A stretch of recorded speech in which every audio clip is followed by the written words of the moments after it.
Hi YouTube! Today I want to show you a quite powerful 64-bit octa-core LTE phone that I got from FastCarTech. This phone is called the HTC Desire D820us. Now the US is very important because I believe there are at least 3 different versions of this phone available.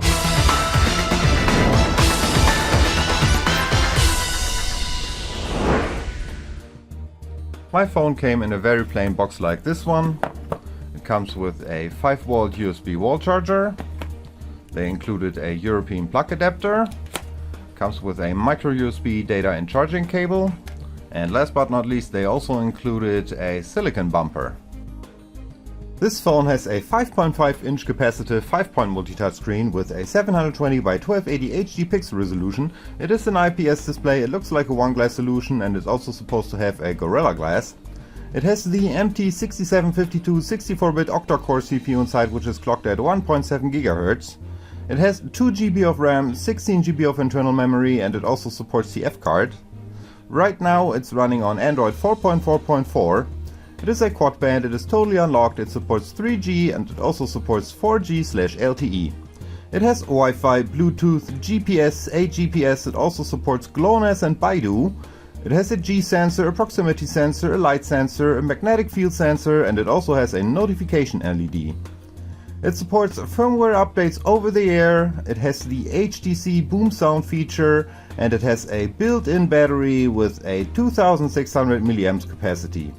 It has 2 cameras, one main camera with a 13 megapixel output, autofocus and LED flash, and it's a f2.2. And it has one front-facing camera with an 8 megapixel output and it's a f2.4. And of course this phone is a dual SIM dual standby phone. The phone weighs about 152 grams and it is about 7.7mm thick. Let's take a closer look at the device. You have your front-facing camera right here and stereo speaker number 1 right there. Proximity and light sensor must be hidden somewhere. And blinking away is the notification LED. The home, back and menu buttons are on-screen buttons, and right here we have stereo speaker number 2. On the bottom we have a micro USB port. On the left side we have a little flap, and when I open this flap I can show you that it takes 2 nano SIM cards, and this is where your TF card goes. On the top we have a secondary noise reduction microphone and a 3.5mm headphone jack. On the right side we have a volume rocker and the power button. And on the back we can find the main camera, an LED flash and a nice little HTC logo right here. Like always, I installed additional apps and games for demonstration purposes. If you haven't done so already, please subscribe to my channel. If you liked this video, please give it a thumbs up. If you have any questions or comments, please leave them in the comment sections below. And if you'd like to find out more, please stay tuned. Let's start with the stock launcher. Of course this is HTC Sense. It is very fast, it is very smooth. We can add some widgets right here. Of course it also has an app drawer. Now the firmware is definitely not the cleanest one I've seen. There were some system apps which I have disabled, which ones I will show you in a second. Let's go into the settings and let's check out about the phone. Right here we can find wireless updates and we can see that it's running on Android 4.4.4 KitKat. Back into the settings. Next up we have some HTC weather service settings right here. We can check out the languages and input. Let's see which languages are pre-installed. Please make sure to pause the video any second you like to see if your native language is supported or not. Let me just scroll through them. So here we have it. Those are all the supported languages on this phone. Back into the settings. What's next? Let's check out right here. We have an HTC dot view setting right here, so if you have a smart cover you can use this. Let's go into the apps and let me show you which ones I have disabled. Now it came with an antivirus, it came with a poker game, a battery booster and saver, and Twitter and stuff like that. I thought that was not necessary, so I disabled them. We can also check out the storage and we can see that it has just one partition, so the entire internal memory is available for installing apps and games, which is always great news. We also have some home settings. We can switch between HTC Blink Feed and an easy mode. Anything else? I think that pretty much covers the settings. Let me go into the engineer mode for you.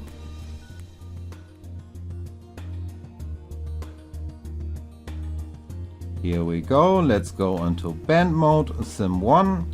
Here we have all the frequencies. We can see that it is a quad band. Those are your 3G frequencies, and let's check out the LTE modes. It supports band 1, 3, 7, 8. Unfortunately, it does not support band 20, which is bad news for people in Germany. And it also supports band 38 through 41. So this is the engineer mode. Please make sure to check with your service provider to see if your frequencies are supported or not. Now this is the Chinese version of this phone, so we can't be sure that all the Google apps are working, but let me show you that the Google apps are working just fine. The Play Store came pre-installed and it's running perfectly. Let's check out Google Maps. Found my location right away. We can do some zooming and some rotating. Let me try to find a Street View address that is covered. Let's see if Street View is working.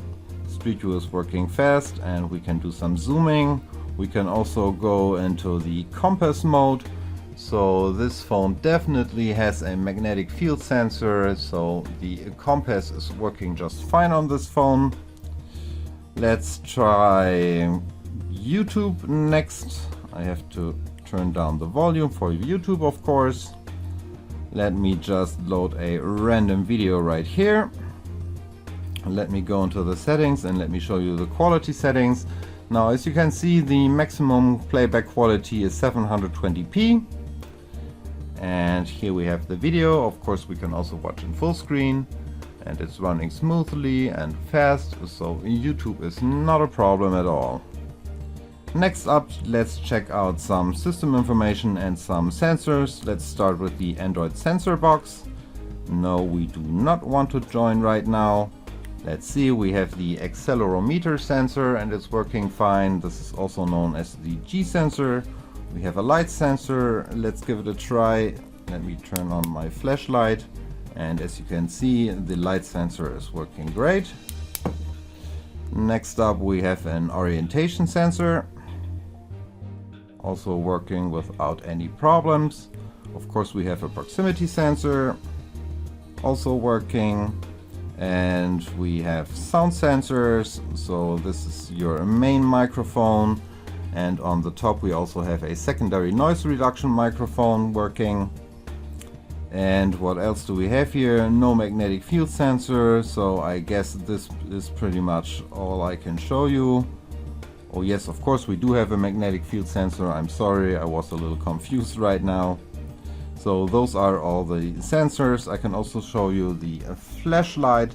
Now the LED flash is very powerful. I was very pleased with it.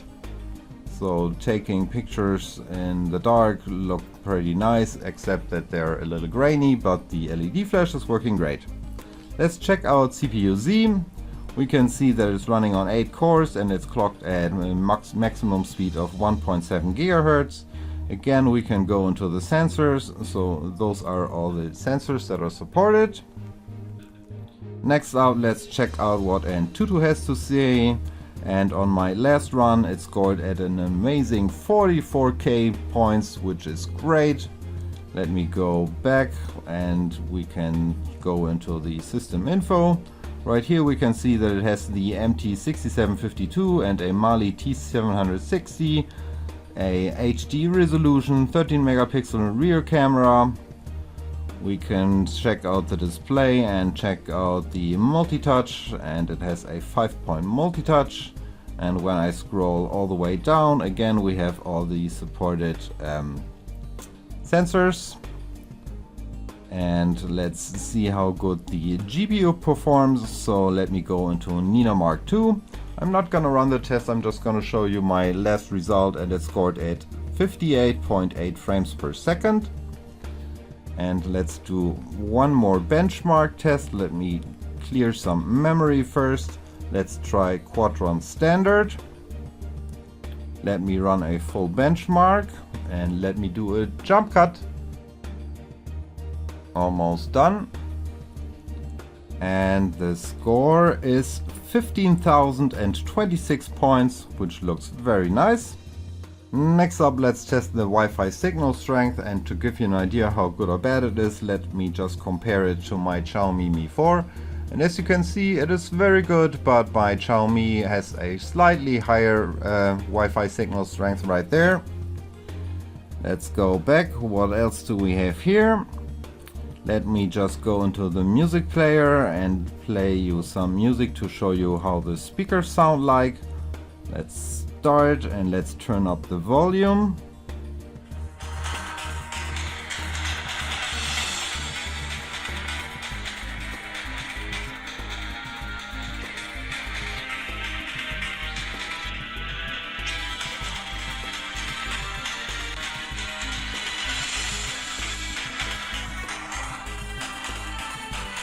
I think they sound great, could be a little louder maybe, but I guess that is complaining on a very high level right now.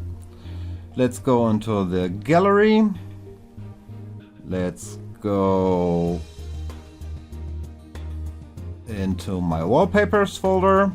Let me just scroll through some pictures here to see how fast it's loading. Of course we can rotate, and flicking through pictures is really fast and very snappy.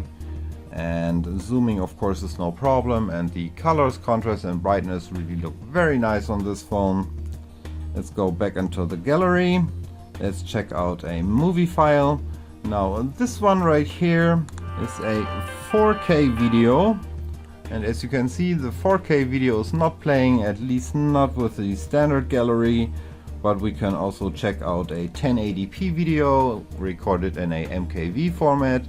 And a 1080p video is just running very smoothly, so no problem at all. Let's get out of here and let's check out the browser. Let me just load one of my bookmarks. Like always, I'm loading the BBC homepage, and it's loading fast. Zooming is no problem at all. Rotation speed is good. But of course I'm gonna load the desktop site to show you how it can handle larger websites. And again, it is loading very fast. And scrolling is no problem, zooming no problem, so browsing is a real pleasure on this phone. Last but not least, let me go into the camera. I don't have much light here, but I can still try to take a picture. Let's see how that looks like.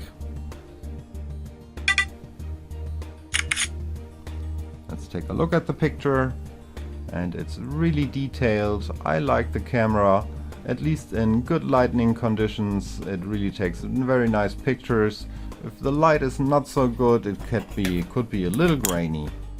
Some thoughts about this device. The build quality is very good. Even though it's all plastic, it still feels very solid, but the glossy back cover could be a little bit slippery if you have sweaty hands. The display is also very good in terms of colors, contrast, brightness and viewing angles, but it's definitely not the sharpest display I've seen so far. I guess a full HD display would have been better. I'm really pleased with the performance. I mean, a 44K and Antutu score pretty much says it all. The Wi-Fi reception is good, but again not the strongest one I've seen so far. The GPS is excellent. It is fast, it is accurate, it has a very strong signal strength, and thanks to GLONASS it is also very stable. The GSM 3G and 4G reception I would rate as normal. But I have to be honest here, I don't own a nano SIM card. I had to borrow one from a friend, so I was only able to test this very briefly. But of course I did a little research, and so far I have not seen anyone complaining in this department, so I guess this should not be a problem at all. The stereo speakers I really like a lot. The camera picture quality is in the eye of the beholder, so please make sure to check out some sample pictures on my blog. You can find a link in the video's description. And the LED flash is quite powerful. A couple of things that are definitely not so good about this phone are: number one, it has a built-in battery. I know some people have problems with built-in batteries, I don't really care, and a 2600 mAh battery is just average. A multicolor notification LED would have been nice, also a gyroscope sensor would have been nice. I'm missing band 20 on the LTE bands, and this phone does really not have any special features like Smart Wake or NFC or whatever, and it also does not support USB on the go. Bottom line, I think this is a higher end mid-range phone. You can really tell that it is a HTC brand name quality device. Last but not least, let me try to show you the viewing angles of this phone, do a little gaming. Thank you so much for watching, and I hope to see you next time.